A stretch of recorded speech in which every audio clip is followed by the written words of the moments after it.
The struggle you're facing today is preparing you for the strength needed tomorrow.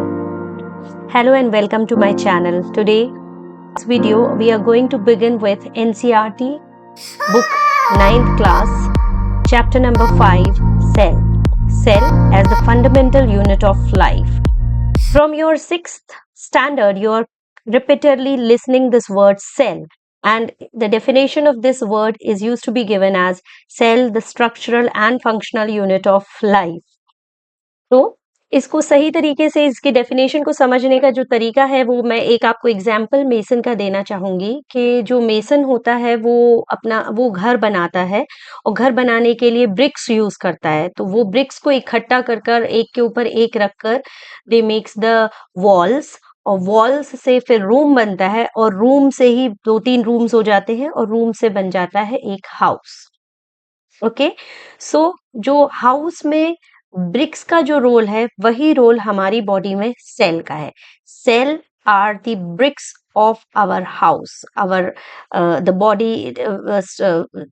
body like house. Okay, so now I hope this definition of the cell is very clear to you. Now we will move on to the next part, the shape and size and structure of cell. So cell का shape size structure की जब बात की जाती है तो cells can be of any shape, any size, and they varies in their shape, size and structure. Okay, they can be bigger in size, they can be smaller in size, they can be microscopic, they can be seen through the naked eye also. ऐसा नहीं है कि जो cell के बारे में जब हम बात करते हैं तो सेल यही बात होगी कि भाई हमें वो माइक्रोस्कोप से ही दिखता है, वैसे नहीं दिखता। तो ऐसी बात नहीं है, हमको वो क्लियरली हम नेकेड आई से भी देख सकते हैं। उसका आपको एग्जाम्पल बताती हूँ कि जो सबसे स्मॉलेस्ट सेल है वो माइकोप्लाज्मा है, और माइकोप्लाज्मा अबाउट 0.1 to 0.15 माइक्रोन है। एंड जो बिगेस्ट सेल है जो वो है आपका ostrich egg cell. Ostrich egg cell जो है वो बिगेस्ट है, 18 सेंटीमीटर का होता है, हमें अपनी नेकेड आई से आराम से दिख जाता है। अच्छा, लॉन्गेस्ट सेल की बात करते हैं तो लॉन्गेस्ट सेल है नर्व सेल। ओके, जो कि इधर विजिबल भी है, आप देख सकते हैं मेरी पिक्चर में, ये जो है वो नर्व सेल है।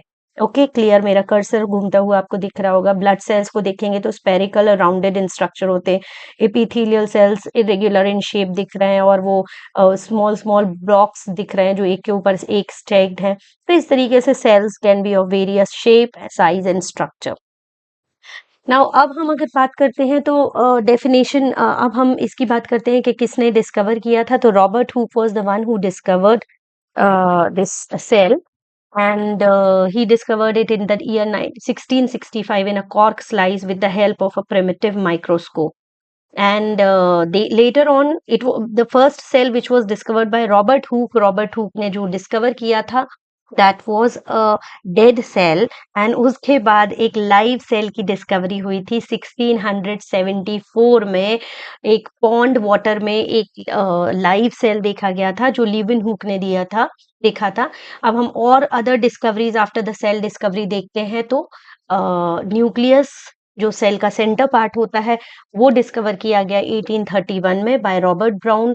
प्रोटोप्लाज्म जो कि सेल के अंदर का फ्लूइड होता है, न्यूक्लियोप्लाज्म प्लस साइटोप्लाज्म दोनों मिला के जो फ्लूइड होता है तो वो प्रोटोप्लाज्म कहलाता है। And protoplasm was discovered by Purkinje in the year 1839, cell theory in 1838-39 by Sheldon and Schwann. These name of the scientists भाई आपको याद तो करना पड़ेंगे, Robert Hooke, Robert brown, पुरकिंजी, Sheldon, श्वान।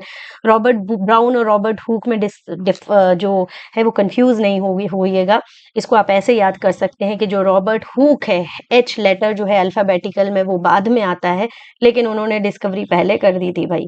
ठीक है, तो डिस्कवरी एच लेटर बाद में आता है लेकिन डिस्कवरी उन्होंने पहले किया। और रॉबर्ट ब्राउन बी लेटर जो अल्फाबेट में वो पहले आता है लेकिन उनकी डिस्कवरी बाद में हुई है, 1831 में हुई। उन्होंने कहा 1664 में डिस्कवर कर दिया था। ओके, देखिए उन्होंने 1665 में डिस्कवर कर दिया था, इन्होंने 1831 में डिस्कवर किया। अब हम बात करते हैं सेल के जो टाइप्स ऑफ सेल के बारे में।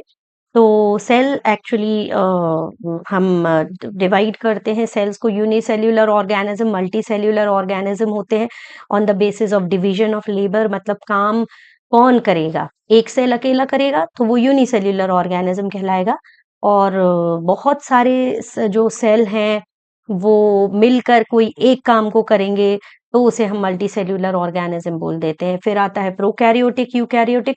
तो ये प्रिमिटिव सेल और जो मेम्ब्रेन बाउंडेड ऑर्गेनेलीज वाला जो एक डेवलप्ड सेल होता है वो यूकैरियोट होता है, और प्रोकैरियोट होता है एक simple kind of cell. I as I was telling you कि हम अभी ये प्रोकैरियोटिक और यूकैरियोटिक सेल्स के बारे में हम देखने जा रहे हैं, और यूनिसेल्युलर मल्टीसेल्युलर ऑर्गेनिजम्स की भी बात करेंगे। So let's move on to the next slide. और नेक्स्ट स्लाइड में हमको ये मिलता है कि यूनिसेल्युलर ऑर्गेनिजम्स कौन होते हैं। तो यूनिसेल्युलर ऑर्गेनिजम्स वो होते हैं जो बेचारे भाई अपने सिंगल सेल से, by single body they perform all the function, खाना पीना रहना सोना, everything they use to perform. Okay, तो here I have few example I have put into the picture, three unicellular organism. First is paramecium, second is amoeba, third is euglena. ये तीनों जो हैं वो अपना सारा काम, they perform their all action, every work by their single celled body. Okay, they have they don't have a very special kind of structure like we used to have कि हमारे organ systems होते हैं, animals के organ systems होते हैं, tissues होते हैं, but वो उनका tissue organ systems इनसे कोई लेना देना नहीं है। They are numerous, there are numerous unicellular organisms and they perform their all functions by themselves, by their single body, single cell। अब आप देख सकते हैं कि यहाँ पर जो पैरामीशियम है उसका लोकोमोटरी ऑर्गन ये जो है वो सीलिया है, और आई विल वन सेकेंड, देखिए ये सीलिया है और इसमें pseudopod is the locomotory organ, and इसमें यूग्लिना में flagellum is the locomotory organ. Clear? तो है अपना लोकोमोशन सीलिया, पैरामीशियम जो है स्लीपर शेप्ड स्ट्रक्चर होता है वो सीलिया से करता है, और तीनों में आप देख सकते हैं कॉन्ट्रैक्टाइल वैक्यूल है, पैरामीशियम में भी है, अमीबा में भी है, और यूग्लिना में भी है। तो contractile vacuole is to take in the food material and to digest the food material, they uses this contractile vacuole. So they are somewhat very simple kind of cells, and उसमें कोई ज़्यादा rocket science नहीं रहती है, तो I am not going to elaborate it further. अब मैं आपको लेके चलती हूँ मेरे नेक्स्ट स्लाइड पे, मल्टी सेल्युलर ऑर्गेनिज्म की जहाँ बात होती है। और मल्टी सेल्युलर ऑर्गेनिज्म की अगर हम बात करते हैं तो उनमें डिवीजन ऑफ लेबर देखा जाता है, बहुत ही ज़्यादा जो सेल में कॉम्प्लेक्सिटी पाई जाती है एक तरीके से। एंड यहाँ एक मैंने हिरार्की का स्ट्रक्चर दिखाया है कि जिससे आपको ये क्लियर हो जाए कि cell is the smallest living thing, but उससे भी छोटा सेल से छोटी ऑर्गेनेल्स होती हैं जो कि इसके अंदर ऑर्गेनेल सेल के अंदर ही पाई जाती हैं। They don't have in individual existence, but हाँ उसके अंदर होती हैं। उससे छोटे मॉलिक्यूल्स होते हैं, और मॉलिक्यूल से भी छोटा एटम होता है, जो कि आप atoms and molecules you might be studying in your chemistry a lot. Okay, chemistry में आप लोग ये सारी चीजें पढ़ रहे होंगे। तो अब हम चलते हैं नेक्स्ट स्लाइड की तरफ। और नेक्स्ट स्लाइड में मैंने आपको डिफरेंस दिखाना चाहा है यूकैरियोटिक एंड प्रोकैरियोटिक सेल का। अब जो यूकैरियोटिक सेल होता है, यहाँ देख लीजिए उसमें मेम्ब्रेन एनक्लोज्ड स्ट्रक्चर होता है। मेम्ब्रेन एनक्लोज्ड स्ट्रक्चर सारे होते हैं, लाइक न्यूक्लियस इसका बहुत ही अच्छे से बाउंडेड स्ट्रक्चर है, जबकि प्रोकैरियोटिक का जो है वो एक मेम्ब्रेन बाउंडेड स्ट्रक्चर नहीं है। ये आप देख सकते हैं, इसमें न्यूक्लियोइड पाया जाता है, इसमें न्यूक्लियोइड होता है, इसमें मेम्ब्रेन एनक्लोज्ड न्यूक्लियस होता है। न्यूक्लियस प्रोमिनेंट होता है, प्रॉपर होता है, ठीक है। और इसमें आप देख सकते हैं तो सेल मेम्ब्रेन, प्लाज्मा मेम्ब्रेन जो होती है, सेल मेम्ब्रेन को ही प्लाज्मा मेम्ब्रेन बोलते हैं, तो वो तो दोनों में ही पाई जा रही है, आप देख सकते हैं। और सेल वॉल होती है प्रोकैरियोटिक सेल में। अच्छा, अब ये कई बार एक क्वेश्चन आता है कि यूकैरियोटिक सेल और जो प्रोकैरियोटिक सेल, मैडम प्रोकैरियोटिक कौन से होते हैं? तो जो प्राचीन काल के या पुराने जो आज भी प्रेजेंट होते हैं, but the most primitive cell like bacteria, blue green alga, जो इस धरती पे जिन्होंने पहला जन्म लिया है, कह सकते हैं कि जो सबसे पहले फॉर्म किए हैं, blue green alga and bacteria वगैरह, तो ये जो सेल है वो प्रोकैरियोटिक सेल है। Clear?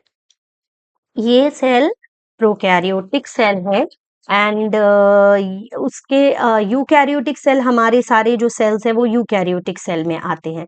Okay, now we will move on to the next part, that is a tabular. In a tabular form I have given you the eukaryotic cell. देख लीजिए, आप बहुत ध्यान से देख लीजिएगा, और इस चाहे तो इसका एक स्क्रीनशॉट ले सकते हैं प्रोकैरियोटिक और यूकैरियोटिक सेल का. जो प्रोकैरियोटिक सेल हैं, देखिए उनका साइज के बारे में बात करें तो 1 से 10 म्यूएम, और यूकैरियोटिक सेल उसके कंपैरिजन में बड़े हैं, 5 से 100, 5 to 100 म्यूएम के हैं. उनका न्यूक्लियर रीजन पुअरली डेवलप होता है प्रोकैरियोटिक सेल में, और उसका जो न्यूक्लियर रीजन होता है विदाउट मेम्ब्रेन वाला, उसे न्यूक्लियोइड बोलते हैं. यूकैरियोटिक सेल में उसे हम न्यूक्लियर मेम्ब्रेन वाला, जो सराउंडेड वाला जो स्ट्रक्चर है, उसे हम न्यूक्लियस बोलते हैं. Nucleoid and nucleus. Now prokaryotic cell में सिंगल क्रोमोसोम होता है, हेरिडिटरी मटेरियल एक ही होता है, सिंगल क्रोमोसोम. यूकैरियोटिक सेल में मोर देन वन, बहुत सारे क्रोमेटिन फाइबर्स होते हैं जो क्रोमोसोम्स बनते हैं लेटर और डिवीजन होने के टाइम पे, वो मैं आपको आगे समझाऊंगी. बट अभी हम लोग बहुत ही प्रिसाइज मैनर में इस चैप्टर को समझने की कोशिश कर रहे हैं. ओके, प्रोकैरियोटिक सेल में न्यूक्लियोलस नहीं होता है, यूकैरियोटिक सेल में होता है. प्रोकैरियोटिक सेल में membrane bound organelles, all the organelles which are having a membrane like ER, endoplasmic reticulum, lysosomes, Golgi bodies, ये सब एक मेम्ब्रेन बाउंडेड ऑर्गेनेल्स पाई जाती हैं यूकैरियोटिक सेल में, लेकिन प्रोकैरियोट्स में एब्सेंट होती हैं. अच्छा, सेंट्रियोल प्रोकैरियोट्स में एब्सेंट होता है. वैसे भी उसकी जरूरत ही नहीं होगी ना भाई. Centriole is responsible for the division in the cell. जो जब वो माइटोटिकली या मियोटिकली डिवाइड होते हैं, तो उसके लिए सेंट्रियोल की जरूरत होती है. प्रोकैरियोटिक सेल के बारे में तो मैंने अभी आपको बता दिया, पैरामीशियम अमीबा है जो बाइनरी फिशन करते हैं. नॉर्मली दिखा हुई है नीचे, देखिए सेल डिवीजन बाइनरी फिशन और बडिंग से होता है. और यूकैरियोटिक सेल जो है, it takes place by mitotic and meiotic division. तो माइटोटिक मियोटिक डिवीजन के लिए सेंट्रियोल की जरूरत होती है, और इसके लिए नहीं होती है, तो भैया सेंट्रियोल का इधर कोई काम नहीं है, भगा दो इसको यहाँ से. Okay, so it has been moved out. Now prokaryotic cells जो हैं वो बैक्टीरिया और blue green alga, as I told you before, and eukaryotic cells are found in fungi, plants and animals. Now let's move on to the next slide. And in the next slide we have animal cell, plant cell. अब आप ये पूछेंगे कि madam हमने 3 तरीके का division आपने बता दिया है कि 3 कैटेगरी में हमने सेल, बट भाई प्लांट सेल और एनिमल सेल यूकैरियोटिक सेल ही है, वो यूकैरियोटिक सेल का डिवीजन है, not prokaryote eukaryote. Don't get confuse with that. हमने from the time we have evolved, from the time our life has evolved, from that time onwards we had seen that there are 2 type of cells, prokaryotic cell and eukaryotic cell. अब eukaryotic cells are only further divided into animal cell और plant cell, और उनका division हमने उस basis पे किया है. The main base of that is animal cells are those cells which do not have chloroplast और plastids, उसमें plastids नहीं होते हैं. जबकि प्लांट सेल्स वो हैं जिनमें प्लास्टिड या क्लोरोप्लास्ट होता है, जिसकी वजह से उनका कलर ग्रीन होता है. दूसरा सेकंड जो इनका डिफरेंस है, पहला मैंने क्लोरोप्लास्ट प्लास्टिड का बता दिया. दूसरा ये है कि एनिमल सेल का कोई फिक्स्ड शेप या वो नहीं होता है, they are flexible because of the plasma membrane. Plant cell में भी प्लाज्मा मेम्ब्रेन होती है, लेकिन प्लाज्मा मेम्ब्रेन के बाहर उनकी एक और आउटर मोस्ट कवरिंग होती है, that is cell wall. And cell wall gives a rigid and fixed structure and shape to the plant cell. Clear?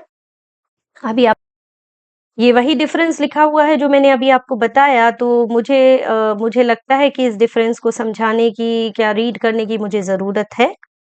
हाँ, अगर आप बोलते हैं तो मैं रीड कर देती हूँ एक बार. See, plant cell, cell wall is present outside the plasma membrane. Cell wall is absent. Generally regular in shape, generally irregular in shape. Plant cells are larger in size than the animal cell. Animal cells are smaller in size than the plant cell. Plastids are present in plant cell. Plastids are absent in animal cell. Exception is of Euglena. Euglena का exception है. Permanent and large vacuole is present. Vacuoles are many, small and temporary.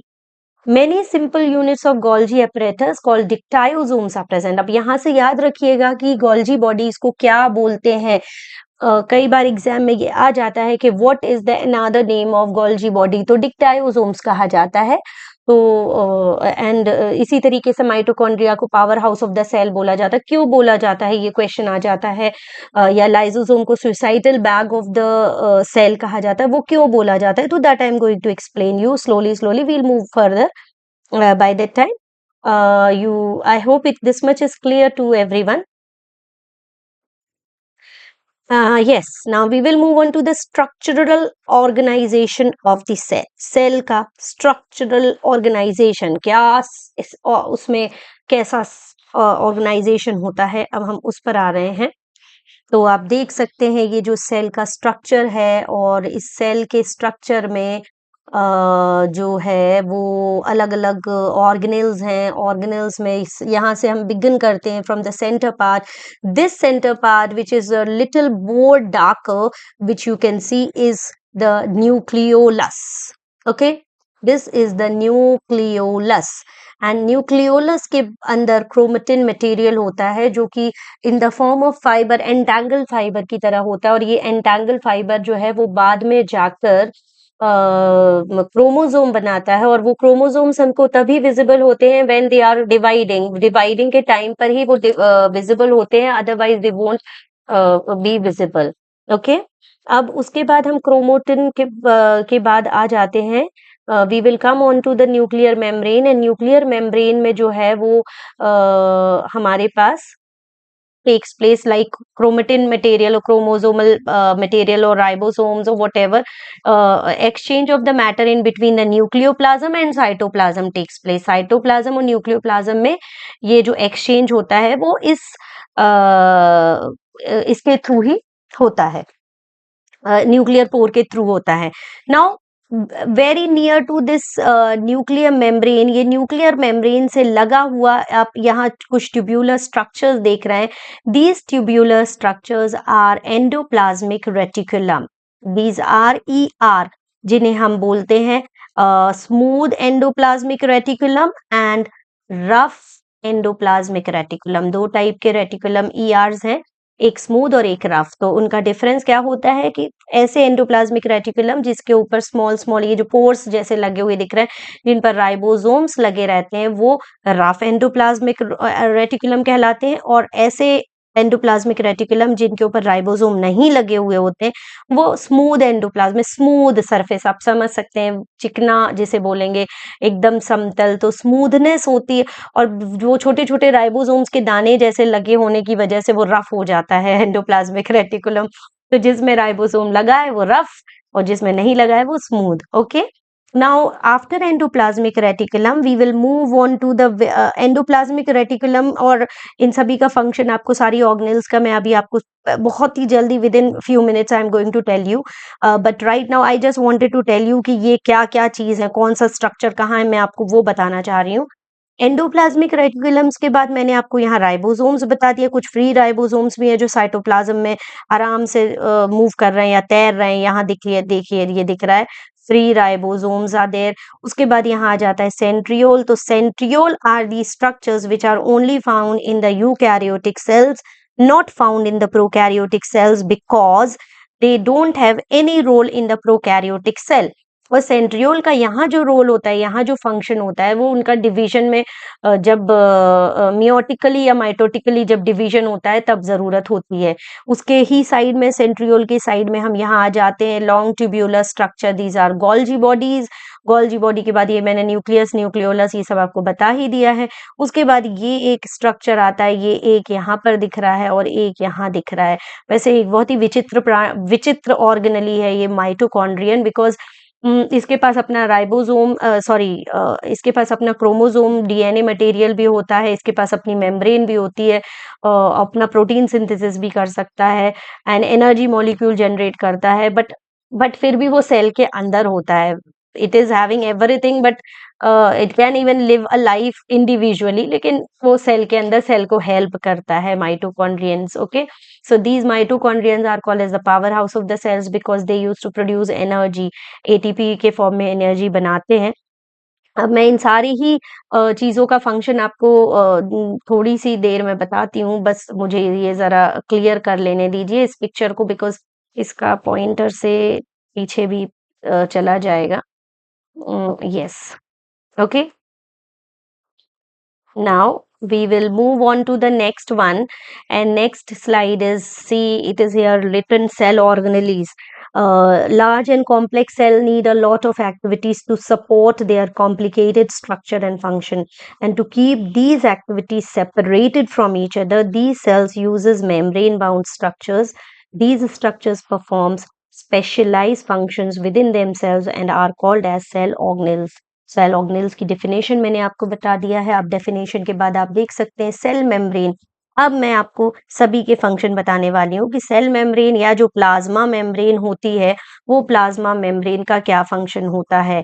तो it act as a mechanical barrier from outside and inside of the cell. Cell के अंदर और बाहर की liquid को एक सेपरेशन में रखने के लिए ये एक मेम्ब्रेन जो है बहुत इंपॉर्टेंट रोल प्ले करता है। Provides a protection against microbes and foreign substances. Its semi-permeability enables the cell to maintain cellular hemostasis. Homeostasis जो होता है कि वो isotonic solution में कैसे behave करेगा सेल, hypertonic में कैसे, then ये जब हम plasma membrane को detail में पढ़ेंगे then I'll explain you. Right now in this episode we will have this only. Then after that, cytoplasm act as a storehouse of vital molecules such as amino acid, glucose, vitamin, iron, etc. Endoplasmic reticulum मैंने आपको पहले ही बताया था कि it is the site of protein synthesis.